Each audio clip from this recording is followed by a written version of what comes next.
In other news now, over the past few years, there's been a mental health crisis among children in our state. Since the pandemic, it's only gotten worse, and now senators are working to get more help to those kids. Channel 8's Macy Meyer has more on a bill that made its way through the legislature. Macy? Senator Jen Day has been a big advocate for improving mental health for children in Nebraska. Today, her efforts move forward on the legislative floor.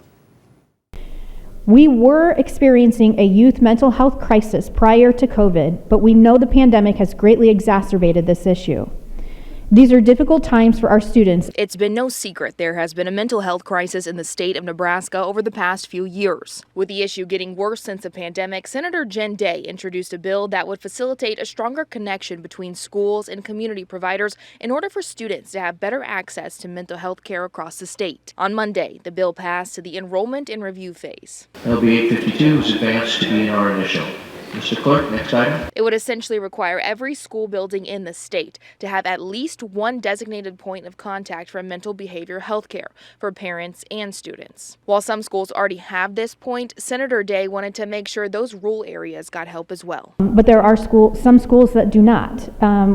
This is a bill that we've been working on for years. It is a necessary change so that we can ensure that there was someone in every school building to help facilitate the connection between students and parents and outside resources in the community. Most senators who spoke up on the floor were in support of the bill, but looking for clarification on a few things. I know I've spoken with my local school district in North Platte. I think they see some value. I think they have some questions about costs associated with this. Can you explain how this works? Is this a recommendation? Is this a requirement? And then how would that be funded? The bill would not require schools to hire anyone, but rather designate a person in the building to be a point of contact.